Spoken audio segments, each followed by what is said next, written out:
Hi everybody, here is our 5th radiology know-how case. Please specify the lesion present.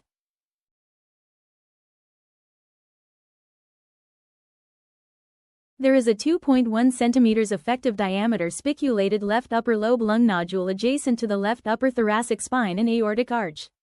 Maximum Hounsfield units 435. Maximum diameter 3.2 cm. This is highly suspicious for a primary lung neoplasm. Causes of lung masses could be classified into 3 main groups, which are bronchogenic carcinoma, metastasis or hydatid cyst.